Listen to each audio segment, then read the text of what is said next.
केंद्र शासनाच्या जेवढ्या कुठल्या योजना आहेत या सर्व योजना महाराष्ट्रापुरती आपण या मंडळामार्फत राबवित असतो. मित्रांनो, औषधी वनस्पतीच्या बाबतीत लागवडीविषयी दुसरे वक्ते तुम्हाला मार्गदर्शन करतील, पण ह्या औषधी वनस्पतीचं मार्केटिंग हा जो भाग आहे हा माझ्या मते अत्यंत महत्त्वाचा आहे. आपलं जागतिक बाजारपेठेत जर का बघितलं तर भारताचं सध्याचं प्रतिनिधित्व जे आहे ते केवळ 0.5% आहे. म्हणजे जगामध्ये जे कुठलं औषधी वनस्पतीचं मार्केट असेल त्या मार्केटच्या केवळ 0.5% एवढ्याच औषधी वनस्पती आपण जगामध्ये पुरवठा करतो. थोडक्यात 99.5% मार्केट हे भारतापाशी नाही. जेव्हा की भारताची जर का आपण जैवविविधता बघितली तर तुम्हाला कल्पना आहे, अगदी हिमालयापासून अगदी कन्याकुमारीपर्यंत प्रचंड जैवविविधता आहे. जगातलं असं कुठलंही औषधी वनस्पती नाही जी आपण आपल्या इथे लावू शकत नाही. इतकं वेगळं टाईपचं क्लायमेट, म्हणजे अर्थात काही औषधी वनस्पती आपल्याला नॉर्थमध्ये घ्याव्या लागतील, उत्तर प्रदेशामध्ये घ्याव्या लागतील, काही आपल्याला मध्य भारतात घ्यावे लागतील आणि काही दक्षिण भारतात घ्यावे लागतील. पण आपल्या भारताचं जेवढं कुठलं वातावरण आहे ते बहुसंख्य औषधी वनस्पतीला उपयुक्तच आहे. पण असं असताना सुद्धा आपल्याकडे हे मार्केट इतकं कमी का? याचं प्रमुख कारण आजपर्यंत या मार्केटकडे आपण फारसं गांभीर्याने बघितलं नाही. मुख्यतः या टाईपचे जे व्यापारी म्हणायला पाहिजेत, कारण कुठलाही व्यापार हा सरकार करत नाही. सरकार फार फार योजना राबवतं, सरकार फार त्या ठिकाणी आर्थिक मदत ज्याला आपण म्हणतो ती देऊ शकतं. काही इन्फ्रास्ट्रक्चर म्हणजे काही ज्या पायाभूत सुविधा ज्याला म्हणतो त्या पायाभूत सुविधा सरकार करून देऊ शकतं. पण मूल व्यवसाय हे शासन कधीच करीत नाही. हा व्यवसाय त्या भागामधले जे व्यापारी मंडळी आहे, शेतकरी मंडळी आहेत, ग्रुप्स आहेत, स्वयंसेवी संस्था आहेत, यांनाच करावा लागतो. तर त्या अनुषंगाने सुद्धा आपल्याकडे याचं मार्केट थोडंसं डेव्हलप झालं नाही. आयुर्वेदामध्ये जर आपण विचार केला तर औषधी वनस्पतीचं जेवढं महत्त्व भारतामध्ये आपण सांगितलेलं आहे तेवढे ग्रंथ जगात कुठेही तयार झाले नसतील. उलट पक्षी आपले इथले ग्रंथ चीन सारख्या देशामध्ये 500 वर्षाच्या पूर्वी हुएनत्सांगच्या काळामध्ये आपण नेलेत आणि त्याच्यावरती अनेक चांगले औषधं त्या भागात तयार झाले. आजही अमेरिकेसारखे आणि इंग्लंडसारखे किंवा फ्रान्ससारखे अनेक प्रगत देश आपल्या इथलं तंत्रज्ञान साठी आपली जुन्या काळची पुस्तकं वाचून त्याच्यावरून अंदाज बांधून नवीन पद्धतीने औषधं तयार करण्याचा प्रयत्न करत आहेत. आणि हे औषधं कॅन्सर पासून तर अत्यंत साध्या स्किन डिसीज पर्यंत वेगवेगळ्या ठिकाणी वापरत आहेत. जगामध्ये सेंद्रिय शेतीचं महत्त्व मला असं वाटतं मला सांगण्याची गरज नाही. मोठ्या प्रमाणामध्ये आता सेंद्रिय शेतीला आपण चालना देतो आहे आणि औषधी वनस्पतीची जी लागवड आहे ही सेंद्रिय शेती पद्धतीनेच आपल्याला करायची आहे. हे यातलं महत्त्वाची बाब आहे. कारण औषधी वनस्पती ही एक आपण पोटामध्ये घेतो किंवा आपल्या स्किनवर लावतो, म्हणजे आपल्या कातडीवरती लावतो. जर आपण याच्यावरती कीटकनाशकं वापरली, काही रासायनिक खतं वापरली, वेगवेगळी रसायनं वापरली तर कदाचित त्याची रिॲक्शन आपल्या शरीरावरती होऊ शकते. या हेतूने खरं म्हणजे याच्यावरती पूर्णतः रासायनं वापरण्यावरती पण बंदी घातलेली. म्हणजे हा एक मूलभूत फरक आपल्या सर्वसाधारण शेतीमधला आणि औषधी वनस्पतीमधला आपण लक्षात ठेवावा एवढं एक सांगतो. शासनाच्या ज्या अनेक विविध योजना आहेत त्या योजनांपैकी सगळं सांगायचं झालं तर याच्यामध्ये एक नर्सरी लागवड ही एक मोठी योजना आहे. कुठलीही नर्सरी लावायची असेल तर ही नर्सरी कमीत कमी 4 हेक्टरपेक्षा जास्त मोठी ही असायला पाहिजे. आणि ह्या नर्सरीसाठी 50% आपल्याला शासन याच्यामध्ये अनुदान देत आहे. आणि ह्या योजनेच्या अंतर्गत आपल्याला नर्सरीमध्ये ज्या विविध योजना विविध सोयी करायच्या आहेत, वैयक्तिक शेतकऱ्याला 4 हेक्टर किंवा 50%, आणि जर का वैयक्तिक शेतकरी नसेल तर जर का आपली स्वयंसेवी संस्था असेल किंवा शेतकऱ्यांचा गट असेल, रजिस्टर्ड गट ज्याला आपण असिस्टंट रजिस्ट्रार करणं किंवा संस्था म्हणून ज्याला आपण याच्याकडे रजिस्टर करतो अशा चॅरिटी कमिशनरकडनं जर का आपण रजिस्टर केलं असेल तर याला 100% सबसिडी आहे, पण वैयक्तिक क्षेत्राला मात्र 50% आहे. म्हणजे जर का तुम्हाला तुमचा एखादा 11 शेतकऱ्यांचा किंवा त्यापेक्षा जास्त शेतकऱ्यांचा गट तुम्ही चॅरिटी कमिशनरकडे जर का रजिस्टर केला आणि संयुक्त शेती म्हणून जर का तुम्ही जर का ही नर्सरी करण्याचा प्रयत्न केला तर याच्यावरती तुम्हाला येणाऱ्या खर्चाच्या 100% खर्च शासन तुम्हाला सबसिडी म्हणून द्यायला तयार नाही. पण जर का एखाद्या वैयक्तिक क्षेत्राने जर का ही नर्सरी टाकतो म्हटलं तर ही जी शेती आहे या शेतीवरती केवळ 50% आपल्याला सबसिडी राहील. एवढं फक्त आपण या ठिकाणी आपल्याला लक्षात घ्यायचं आहे. आता ही जी नर्सरी आहे ही नर्सरी जर का करायची असेल वैयक्तिक क्षेत्राला तर कमीत कमी 1 हेक्टर करायला लागेल. त्यासाठी अर्थात सबसिडी कमी आहे आणि जास्तीत जास्त ही 4 हेक्टरपर्यंत चालेल. आता या ठिकाणी या नर्सरीमध्ये आपल्याला वेगवेगळ्या बाबी करायच्या आहेत. पहिली जी बाब राहणार आहे ती आहे पॉली हाऊस. या नर्सरीमध्ये आवश्यक असलेलं पॉली हाऊस जे आहे ते पॉली हाऊस सुद्धा आपल्याला तयार करायचं आहे आणि त्या पॉली हाऊसमध्ये ठिबक सिंचन आपल्याला लावणं कंपल्सरी राहणार आहे. यासाठी 600 रुपये प्रति चौरस मीटर इथे कमीत कमी तुम्हाला सबसिडी मिळेल आणि सर्वात लहान क्षेत्र हे 500 चौरस मीटर तुम्हाला त्या ठिकाणी असायला पाहिजे. आपली जी कुठली नर्सरी असेल त्या नर्सरीच्या ज्या पायाभूत वेगवेगळ्या सोयी आहेत त्या सोयी कुठल्या कुठल्या असल्या पाहिजे त्या बाबी मी तुम्हाला समजून सांगतो आहे. दुसरी जी बाब आहे त्याच्यामध्ये शेडनेट असलं पाहिजे. आता हे पॉली हाऊस शेडनेटची गरज काय आहे तर अनेक औषधी वनस्पती ज्या आहेत ज्याच्यावरती आपल्याला शासन 75%, 50% किंवा 20% सबसिडी देत आहे. ही औषधी वनस्पतीची नर्सरी तयार केल्याच्या नंतर ही जी रोपं आहे ही रोपं जर का तुम्ही पॉली हाऊसमध्ये किंवा ग्रीन हाऊसमध्ये जर का तयार केली तर त्याच्यात कुठलीही कीड येत नाही, कुठलेही कीटकनाशक फवारं लागत नाही आणि अतिशय हेल्दी, चांगले आणि जोमाने वाढणारे रोपं तुम्हाला अतिशय कमी काळात तयार करता यावी आणि त्यासाठी शासन शेवटी मदत करत आहे. म्हणून ह्या सर्व पायाभूत सुविधा तुमच्या त्या नर्सरीवर असाव्यात म्हणून ही याच्यामध्ये सोय केलेली आहे. मिस्ट चेंबर म्हणजे आपण जी रोपं लावतो त्यांना आर्द्रता हवी असते. जसं पावसाळ्यामध्ये पावसाळी वातावरण असतं ना तसं वातावरण निर्मिती करता आली पाहिजे. यासाठी मिस्ट चेंबर म्हणजे वरतून फवारे लावले. जसं माझं पॉली हाऊस आहे, जसा हा डोम आहे, त्या डोमच्या वरती जसे लाईट्स लागले अशा ठिकाणी किंवा पंखे लागले अशा ठिकाणी आपल्याला वरतून फवारे लावावे लागतात आणि त्या फवाऱ्यामधून धुक्यासारखे अतिशय बारीक ज्याला असं दूर म्हणूया असे पावसाचे बारीक थेंब बाहेर पडतात आणि त्याच्यामध्ये संपूर्ण त्या तुमच्या त्या चेंबरच्या आतमध्ये एक प्रकारचा पावसाळ्यासारखं वातावरण तयार होतं आणि अशा वातावरणामध्ये काही वनस्पती फार झपाट्याने वाढतात आणि म्हणून असे हे मिस्ट चेंबर सुद्धा आपल्याला तयार करायचं असतं. त्यासाठी सुद्धा आपल्याला सबसिडी आहे. त्याच्यानंतर मातृवृक्ष लागवड करायची आहे. काही वनस्पती जसे बिक्सा आहे ज्याच्यापासून आपण रंग तयार करतो, खायचा रंग किंवा जिलेबीचा रंग ज्याला म्हणतो, त्याची साधारणतः एवढ्या उंचीची झाडं असतात. तर ही जी बिक्साची मातृवृक्ष तयार करायची आहे ती मातृवृक्ष तुम्हाला त्या ठिकाणी नर्सरीमध्ये लावायची आहे. यासारखी आणखी वेगवेगळ्या वनस्पती असतील त्या वनस्पतीची मूळ जी वृक्ष आहेत किंवा मूळ झाडं जी आहेत ही झाडं तुमच्या नर्सरीवरती असली पाहिजे. तुम्हाला दरवेळेस बाहेरनं मी झाडं मागतो आणि कुठूनतरी वेगवेगळं बियाणं घेतो, त्याचा सोर्स मला माहिती नाही, असं करायचं नाही. तुमच्यापाशी जी कुठली झाडं असतील ती रजिस्टर्ड नर्सरीवरून आणलेली, बिलामध्ये आणलेली असावी आणि त्याचा सोर्स जो आहे म्हणजे त्याचं जनन जी क्रिया आहे त्याचे जे फोरफादर्स आहे किंवा त्याचे जे पूर्वज आहे त्या झाडाचे ते पूर्वज आम्हाला माहिती असले पाहिजे.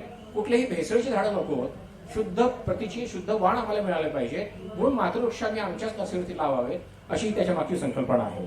त्याच्यानंतर मातृवृक्षासाठी ठिबक सिंचन सुद्धा आम्हाला ह्या नर्सरीवरती लावायचं. त्यासाठी सुद्धा आपल्याला याच्यामध्ये या सबसिडी आहे. नंतर माती निर्जंतुकीकरण करणे याला सॉइल सोलरायझेशन असं म्हणतात. सॉइल सोलरायझेशन फार काही कठीण नाही. आपण बीबीएफ ज्याला म्हणतो किंवा मोठा सरीवर्मा ज्याला म्हणतो साधारणतः 1 मीटर उंचीचा आपला 1 मीटर चौडा आणि साधारणतः 1.5 ते 2 फूट उंचीचा आपण जर का मोठा गायरोफा तयार केला आणि लांबीला साधारणतः 10 मीटर, रुंदीला 1 ते 1.5 मीटर ज्याप्रमाणे तुम्हाला तयार करायचे त्या पद्धतीने आणि साधारणतः 1.5 फूट उंचीची माती याला आपण उन्हाळ्याच्या पहिले साधारणतः आपण मार्च पासून याला सुरुवात करू शकतो. मार्च मध्ये पूर्ण गच्च ओला करायचा. एकदा गच्च ओला झाला की त्याच्यावरती तुम्हाला पाहिजे असेल तर शेणखत याच्यामध्ये मिसळून टाकायचं आणि याला प्लॅस्टिकच्या शीटने पूर्णतः सुरुवातीपासून शेवटपर्यंत पूर्ण आतरून घ्यायचं. म्हणजे समजा का हा माझा वाफा जर असेल त्याला चारही साईड इकडनं आणि या बाजूने सुद्धा पूर्ण आतून घ्यायचा, त्याच्यावरती माती पुन्हा लोटून टाकायची. आता हे गच्च ओली असलेली माती, वरून असणारं तापतं ऊन, याच्यामध्ये जमिनीचं तापमान साधारणतः 50-55 डिग्री पण जातं. आणि या मातीच्या आतमध्ये जेवढे असलेल्या अळ्या आहेत, जेवढे रोगजंतू आहे, जेवढे बुरशीचे कुठले कण असतील, किंवा आपण ज्याला कोलेडिया म्हणतो इंग्रजीमध्ये, किंवा स्पोर्स म्हणतो, किंवा आपण सोप्या भाषेमध्ये बीजाणू म्हणतो, तर बुरशीचे सर्व बीजाणू, किड्यांचे सर्व त्यांचे कोश अथवा अंडी, किंवा हायबरनेशनमध्ये घेतलेल्या अळ्या, त्यातलं एकूण एक मरतं. इव्हन तणाचे जे कुठलं बियाणं असेल ते सुद्धा याच्यामध्ये मरतं. आणि ह्या बिबीएफची जी माती आहे, किंवा म्हणजे साधारणतः तुम्ही 45 दिवसपर्यंत हा बिबीएफ ठेवला आणि ओपन केला, तर ही जी माती आहे ही 100% निर्जंतुक असते. तुम्ही या मातीवरती कुठलंही रोप लावा, सर्वसाधारण मातीमध्ये जे तुम्ही रोप लावाल त्याच्या 1.5 पट जास्त वाढ तुम्हाला या मातीमध्ये लावलेल्या रोपांची आढळेल. टमाट्याचं अत्यंत महाग रोप जे असतं ते सुद्धा तुम्ही याच्यात लावू शकता. औषधी वनस्पतीसाठी काही प्रश्नच नाही, अतिशय चांगला आहे. तर या पद्धतीने तुम्ही या निर्जंतुकीत केलेल्या वाफ्यामध्ये तुम्ही लावू शकलात तर अतिशय चांगलं तुम्हाला उत्पन्न येऊ शकतं. म्हणून ह्या नर्सरीमध्ये आपल्याला हे सुद्धा करायचं आहे.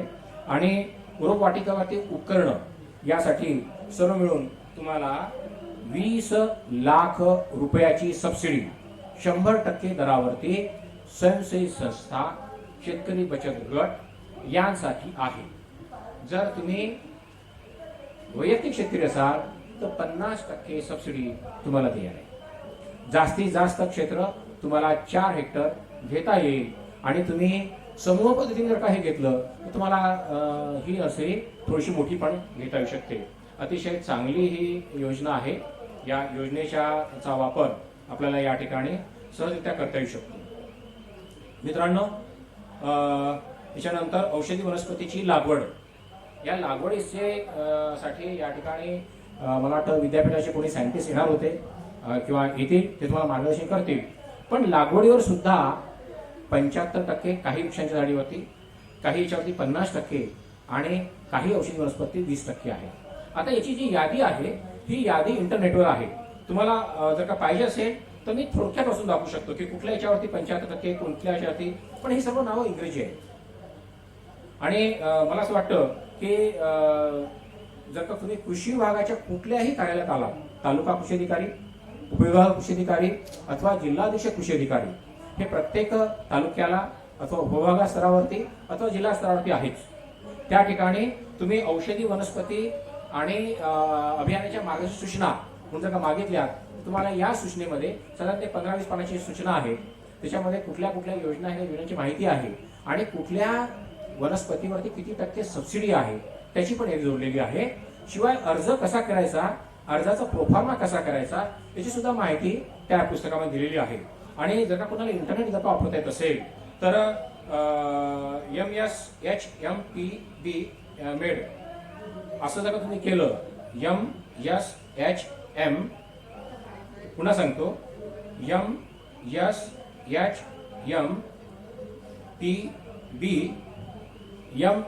म्हणजे मेडिसिन, या पद्धतीने @gmail.com जर तुम्ही केलं तर तुम्हाला तुमच्या या मेलवर संपूर्ण इन्फॉर्मेशन आमच्या डिपार्टमेंटकडनं तुम्हाला मिळेल. आणि NHM, महा म्हणजे महाराष्ट्र, NHM म्हणजे नॅशनल हॉर्टिकल्चर मिशन .gov.in या वेबसाईटवर गुगलमध्ये जर तुम्ही क्लिक केलं तर तुम्हाला संपूर्ण वेबसाईट ही म्हणजे संपूर्ण माहिती तुम्हाला मिळेल. किंवा खूप डोक्याला त्रास लावायची गरज नाही आहे. नुसतं इंटरनेटवर जायचं आणि नॅशनल हॉर्टिकल्चर मिशन फक्त एवढं मोठ्या अक्षर टाईप करायचं. मराठीमध्ये तुम्हाला करायचं असेल तर राष्ट्रीय बागवानी मंडळ किंवा राष्ट्रीय फलोद्यान विकास मंडळ एवढं जर तुम्ही टाईप केलं गुगलमध्ये, तुम्हाला ही संपूर्ण माहिती तुमच्या इंटरनेटवरती मिळेल. इंटरनेट प्रत्येक तालुक्यात, गावात सध्या आहे. थोडाफार शिकलेल्या कोणाला सांगितलं तर तुम्हाला ही माहिती काढून देऊ शकेल. आणि नाही जमलं तर आमचं तालुका कृषी अधिकाऱ्याचं कार्यालय आहे, त्या ठिकाणी तुम्हाला ही 100% माहिती तुम्हाला मिळेल. तर मित्रांनो, हा जो एक पार्ट होता हा होता नर्सरीचा. त्याच्यानंतर दुसरी योजना जी आहे त्या योजनेमध्ये आपल्याला लागवड करायची आहे. तर याच्यामध्ये लागवडीमध्ये मगा म्हटल्याप्रमाणे काही ठिकाणी 75%, काही ठिकाणी 50% आणि काही ठिकाणी 90% सबसिडी आहे. तर याच्यामध्ये ज्याच्यावरती 75% जी लागवड आहे याच्यामध्ये साधारणतः 15 वेगवेगळ्या वनस्पतीची यादी दिलेली आहे. तुमची इच्छा असेल तर मी हे संपूर्ण पुस्तक याच ठिकाणी ठेवतो, जेणेकरून तुम्हाला हे मी या नाही यादी खूप मोठी आहे आणि ज्याचे जे 50% आणि 20% त्याचे जवळपास 40 ते 50 झाडांची नावं आहेत. तुमच्या पाहण्यासाठी म्हणून मी इथे सोडून देते. माझं भाषण झालं की मी हे पुस्तक तुमच्यासाठी सोडून देईल, जेणेकरून तुम्हाला याच्यामध्ये जी कुठली इन्फॉर्मेशन बघायची आहे ती तुम्ही बघू शकता. हे इथेच सोडून देईल मी, तुम्ही हे सोबत घेऊन जाणार. तर वेगवेगळ्या वृक्षावरती ही लागवड आहे. आता नॅशनल हॉर्टिकल्चर मिशन जेव्हा तुम्ही औषधी वनस्पती लागवड करता त्यावेळेस फक्त विनंती एवढीच राहील की जर का तुम्ही समूह पद्धती लागवड करत असाल तरच या ठिकाणी आमच्याकडे सबसिडी मिळते.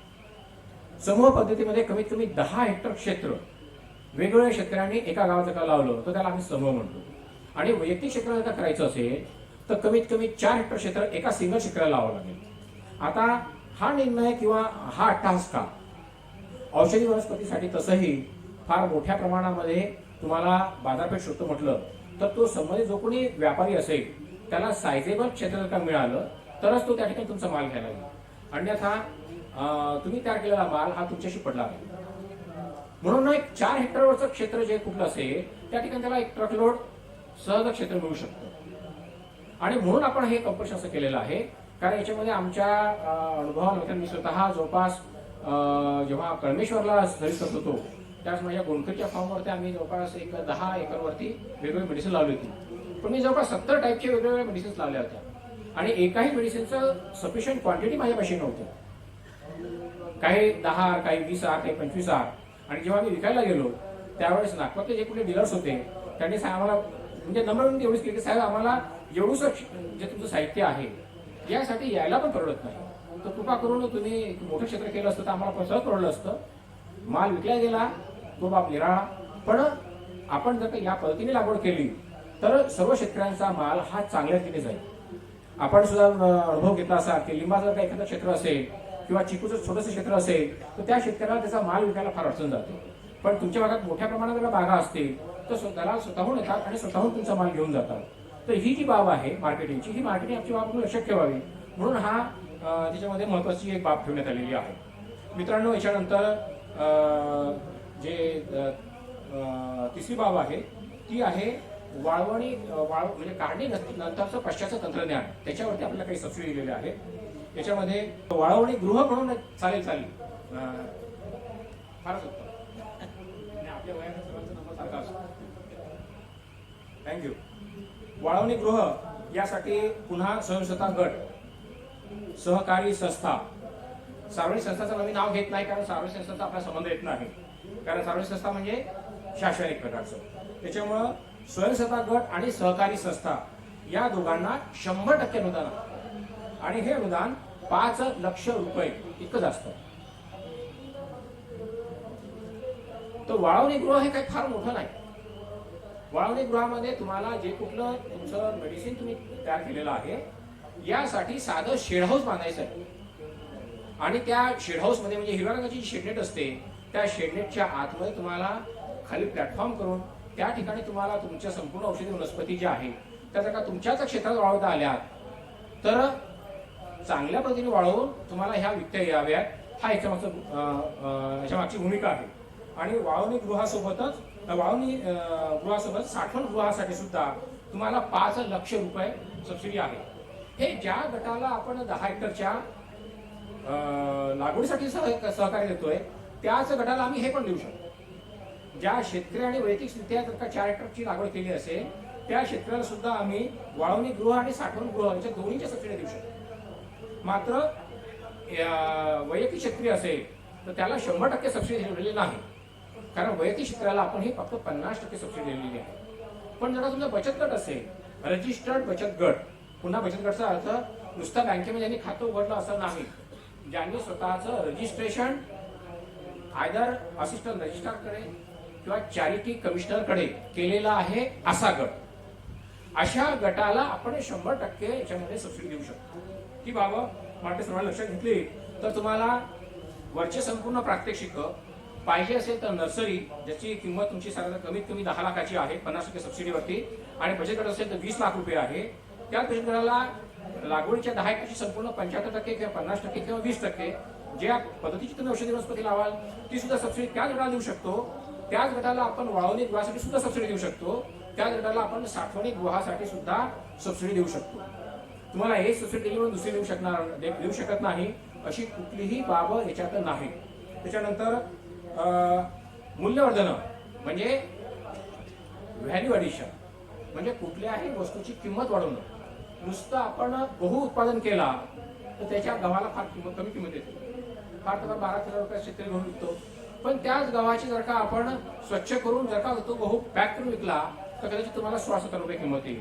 पण तोच गहू जर का तुम्ही दळला, स्वच्छ केलेला आणि पुन्हा पॅक केला, त्याच्यावरती किंमत दिलेली आकर्षक पोस्टर लावलं तर तो गहू तुम्हाला 27 रुपये किलोने जातो, म्हणजे कणकेच्या स्वरूपात.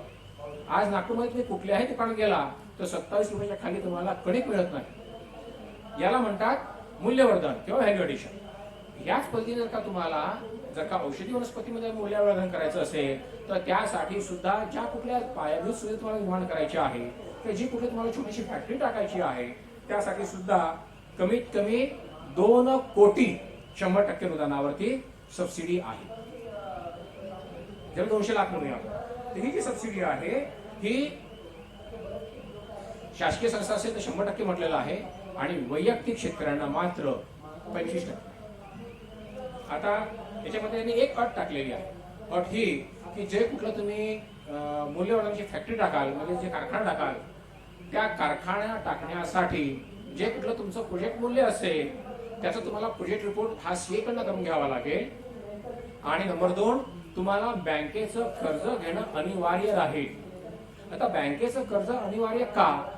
मागची 2 कारण आहेत. नंबर 1, आपण ही जी कुठली शासनाची योजना चालवतो आहे ही सर्वसाधारण लोक वरती आले पाहिजे, त्यांना चांगला व्यवसाय मिळाला पाहिजे यासाठी करतो. म्हणजेच या ठिकाणी सर्वसाधारण शेतकऱ्यांना मदत मिळावी आणि ही मदत बँकेकडनं मिळणं भाग आहे. म्हणून बँकेला सुद्धा आम्ही टार्गेट देऊन ठेवलेले आहे की त्यांनी ही मदत द्यायचीच आहे. म्हणून आपण हे बँकेची अट टाकली. आणि ज्यांच्याशी कोट्यावधी रुपयाचा पैसा आहे त्यांना सबसिडीची गरजच नाही, त्यांना बँकेचे कर्ज घ्यायची सुद्धा गरज नाही. आणि म्हणून त्यांनी हे योजना पण घ्यायच्या भानगडीत पडलं किंवा नाही पडलं हा त्यांचा वैयक्तिक मुद्दा राहील. म्हणून त्यांच्यासाठी आपण सबसिडी ठेवलेली नाही. बँकेचं कर्ज मात्र हे अनिवार्य प्रत्येक ठिकाणी आपण केलेलंच आहे. त्याच्यानंतर आता जे कुठलं आपण औषधी वनस्पती निर्माण करतो किंवा जे कुठले कारखाने निर्माण करतो याच्यामध्ये क्वालिटी कंट्रोलला फार महत्त्व. क्वालिटी कंट्रोल म्हणजे तुम्हाला प्रयोगशाळा आली आणि प्रयोगशाळा आली म्हटलं दरवेळेस तुम्हाला बाहेरच्या प्रयोगशाळेत जाऊन करतो म्हटलं शक्य होत नाही. नागपुरामध्ये लहान ज्या कुठल्या प्रोसेसिंगचे युनिट्स आहेत, म्हणजे भाजीपाल्यावरती प्रोसेसिंग लोणचं बनवतात, जसं तुमचं उमरेडला छोटासा एक प्लांट आहे किंवा भिवापूरला एक प्लांट आहे, तर अशी लोक स्वतःच्या लेबॉरेटरी सुद्धा टाकतात. त्या योजनेत त्या लेबॉरेटरीमध्ये खूप काही उपकरण लागतात अशी बाब नाही, पण तुम्हाला ज्या नियमित सुविधा आवश्यक आहेत त्या सुविधा मध्ये त्या ठिकाणी तयार करून घ्यायच्या असतात. आणि ह्या लेबॉरेटरी टाकण्यासाठी सुद्धा शासनाने या ठिकाणी 1 कोटी रुपयाची तरतूद, म्हणजे 1 कोटी रुपयाचा याचा प्रोजेक्ट मूल्य ठेवलेला आहे आणि किमान 30% म्हणजे 30 लाख रुपयाची याच्यावर सबसिडी ठेवली. मित्रांनो, एवढी मोठी सबसिडी जर शासन करत असेल तर फक्त एवढंच की ती दिलेल्या निकषांप्रमाणे असली पाहिजे, एवढीच फक्त बाब आपल्याला या ठिकाणी बघायची आहे. याच्यामध्ये सुद्धा पुन्हा बँकेचं कर्ज अनिवार्य केलेलं आहे. बँकेचं कर्ज अनिवार्य का? तर या ठिकाणी तुमचा प्रोजेक्ट हा खरंच तुम्ही वायबल केला की नाही यासाठी आवश्यक असलेली यंत्रणा ही बँकेपाशी असते. बँकेमध्ये तुमचे मार्केटिंग ऑफिसर असतात, ते तुमचं त्या प्रोजेक्टचं ऍक्च्युअली अनालिसिस करतात, मूल्यमापन करतात आणि संबंधित व्यक्तीने जो कुठला प्रोजेक्ट रिपोर्ट केलेला आहे किंवा कारखाना चाललेला आहे किंवा याला टाकायचा आहे तो खरंच एखादा या भागात चालू शकतो की नाही चालू शकतो याचा पूर्ण अभ्यास करून मग ते तुम्हाला ते मांडायला देतात. म्हणून कोणीही यावं काहीतरी बोगस कारखाना टाकावा असं होऊ नये म्हणून हे बँकेचं आपण या ठिकाणी एक कंपल्शन ठेवलेलं आहे. हा एक समजून घेण्याचा भाग मला वाटतं, तुम्ही जर का लक्षात घेतला तर फारसं अडचण येणार नाही. त्याच्यानंतर काही शासनाने मार्केटिंगच्या सुद्धा योजना ठेवलेल्या आहेत. लहान शेतकरी आहे आणि तुम्हाला उद्या इस्रायलला जायचं आहे किंवा इंग्लंडला जायचं आहे तुमचे प्रॉडक्ट्स घेऊन आणि तिथल्या एखाद्या एक्झिबिशनमध्ये तुम्हाला भाग घ्यायचा आहे, तर अशा ठिकाणी तुम्हाला मदत मिळावी म्हणून सुद्धा शासनाने याच्यामध्ये तुमच्या येणाऱ्या खर्चाचे 50% मॅक्सिमम 10 लाख रुपये इतकी तरतूद करून ठेवलेली आहे. मला असं वाटतं ही तरतूद फार चांगली आहे आणि जो कोणी असा व्यवसाय तयार झाला त्या व्यावसायिकाला जाण्यासाठी या टाईपचं का आपल्याला सहकार्य मिळत असेल तर हे अतिशय एक चांगली बाब आहे. पणन मंडळाकडे फक्त साध्या त्यांचा जो प्रोफार्मा आहे त्या प्रोफार्मामध्ये आपण अर्ज केला, माझं या टाईपचं युनिट आहे, मी हे युनिट इतक्या वर्षापासून सुरू केलं की 1 ते 2 वर्ष जरी म्हटलं तरी चालतं, माझा हे टर्नओव्हर आहे, माझं या ठिकाणी लावलेलं आहे आणि या वर्षी या ठिकाणी एक्झिबिशन होतं आहे किंवा इथे होतं आहे आणि मी पुण्याचा शेतकरी आहे, तर इथे येण्यासाठी जर का तुम्हाला तुमचं प्रॉडक्ट घेऊन जर का तुम्हाला मार्केटिंग करायचं असेल, तुमचा इथे स्टॉल लावायचा आहे, तुम्हाला तुमच्या प्रॉडक्टचं काही इम्पॉर्टन्स असं वाटत असेल, त्याने ना जो कोणा खर्च असेल त्याच्या 50% सुद्धा सबसिडी शासन द्यायला तयार आहे. पण हे तुम्हाला मी नागपूरचं सांगितलं, हे सर्व एक्सपोर्टसाठी. म्हणजे तुम्हाला परदेशामध्ये जायचं असेल तर परदेशात खर्च अफाट येतो. पुण्यावरून नागपूरला यायसाठी असं फार अल्प खर्च येईल, काय 4-5 हजार तुमचं काम होऊन जाईल. पण इथून तुम्हाला जर इस्रायलला जायचं असेल तर हे 50,000 किंवा 1,00,000-1.5 लाख खर्च येऊ शकतो. आणि हा खर्च सर्वसाधारण क्षेत्रावर झेपणार नाही ही भूमिका लक्षात घेऊन त्याला येणाऱ्या खर्चाचे 50% सरळ शासन करायला तयार आहे. एवढी ही चांगली योजना या याच्यात दिलेली आहे.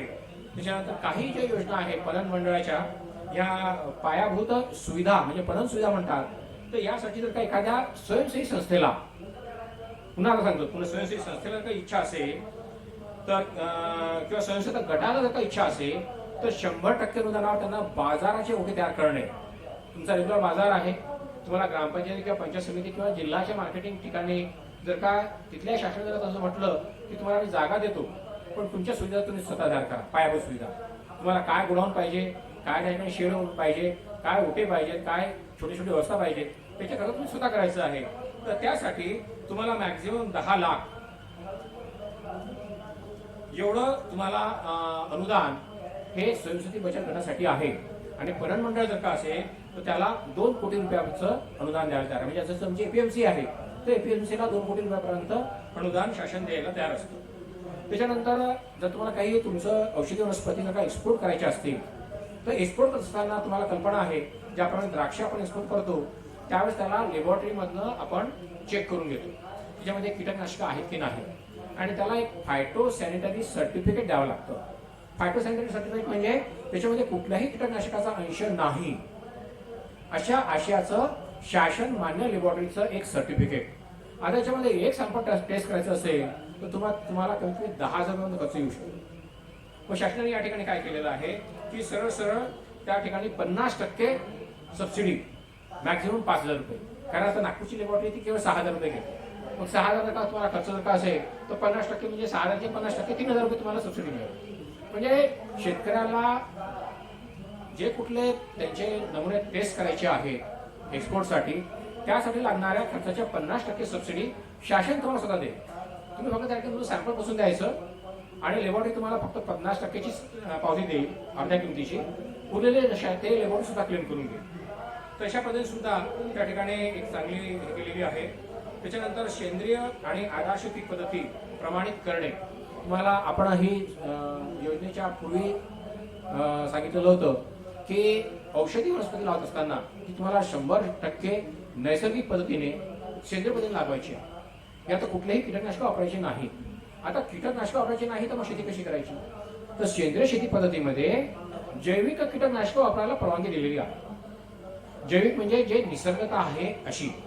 प्रयोगशाळेमध्ये सुद्धा अशी अनेक कीटकनाशक तयार करता येतात. साधं सांगायचं झालं तर कडुलिंबाचा अर्क हा आपण निसर्गापासून आणलेला आहे, त्यात कुठलंही केमिकल्स नाही, यू कॅन यूज इट. त्याच्यानंतर निसर्गतामध्ये बोहेरिया बॅसियाना, मेटॅरिझम या टाकायचे काही फंगस आहे. तुम्हाला कल्पना असेल की जेव्हा सोयाबीनवरती मोठ्या प्रमाणात अळी पडते त्यावेळेस एक कालावधी अचानक येतो की त्या अळीच्या अंगावरती पांढरक्या रंगाची बुरशी वाढते आणि त्या अळ्या आपोआप मरायला लागतात. पांढऱ्या पांढऱ्या होऊन उलट्या पडतात, खाली पडतात किंवा पानावर पडतात, विष्ठीसारख्या दिसतात. त्यांच्या अंगात अशी पांढरकी हलकीशी बुरशी आलेली असते.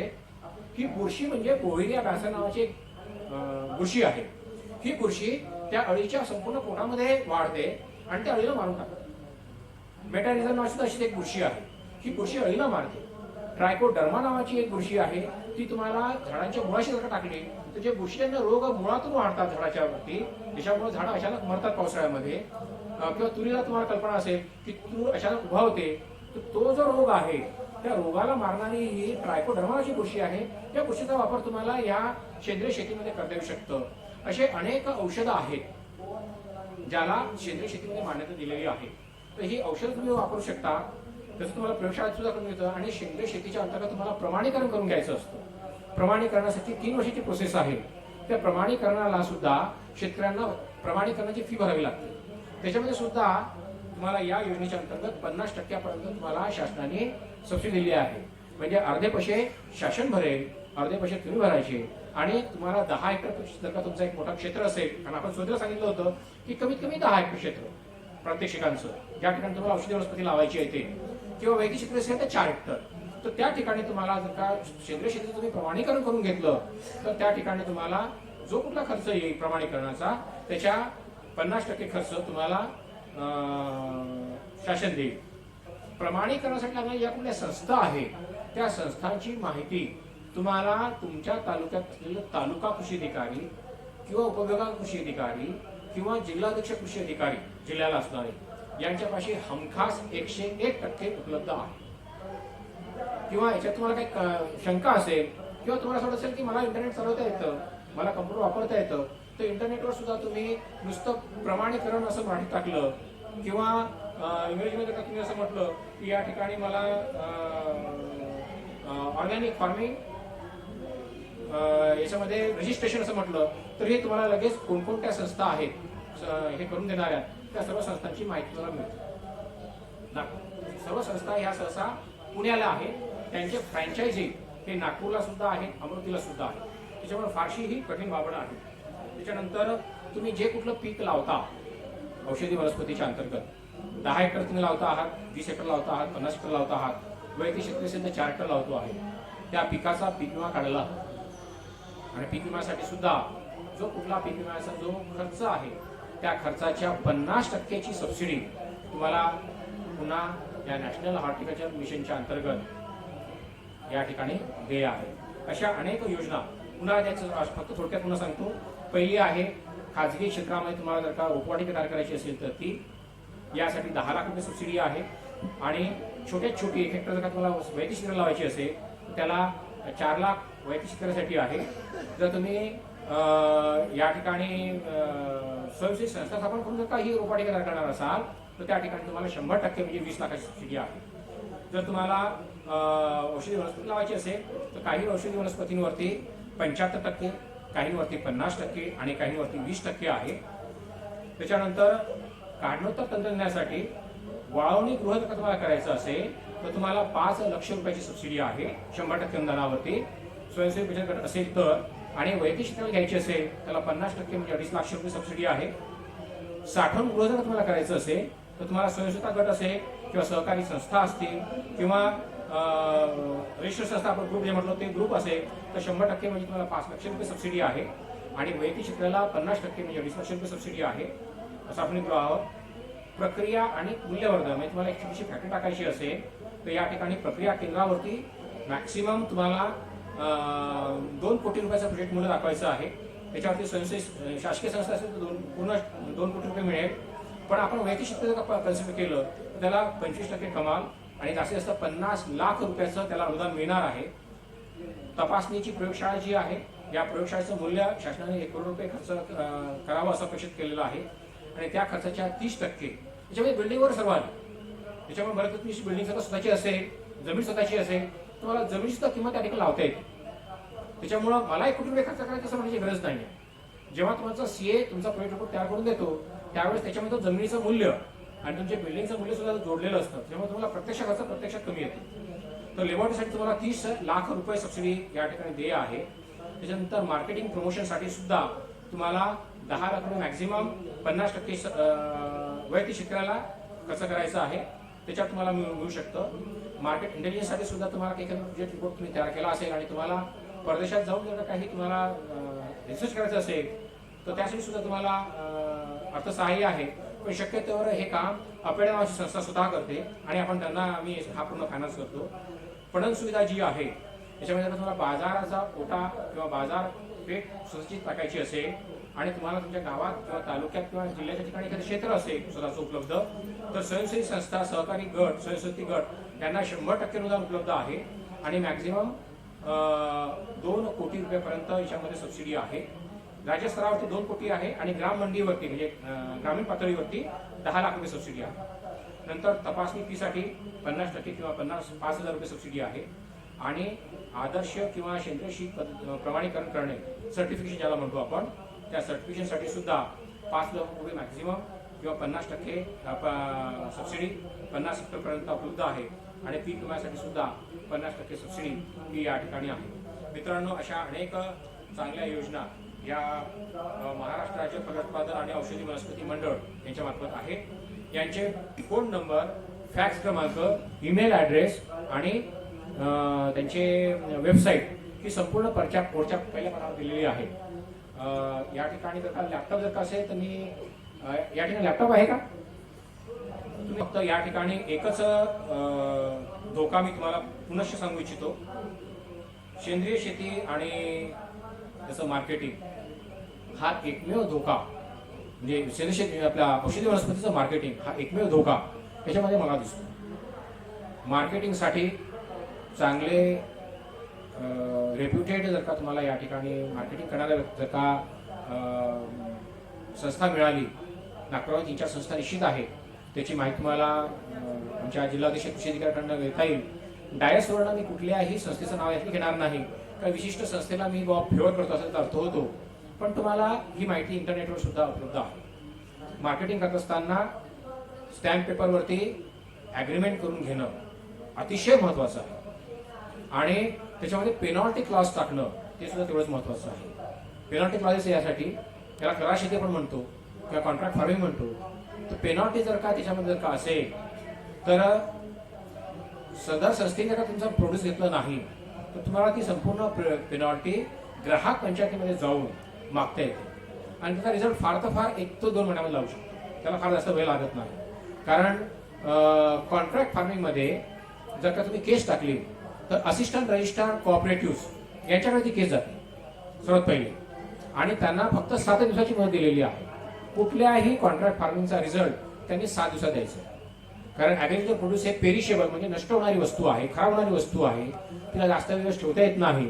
त्याच्यामुळं कॉन्ट्रॅक्ट फार्मिंग म्हणजे का तुम्ही कुठला तुमचा कॉन्ट्रॅक्ट झाला असेल औषधी वनस्पती विकत घेण्याचा, तो जर का तुम्ही या पद्धतीने जर का करून घेतला तर निश्चितपणे तुम्हाला एक सेफ्टी राहील, संरक्षण राहील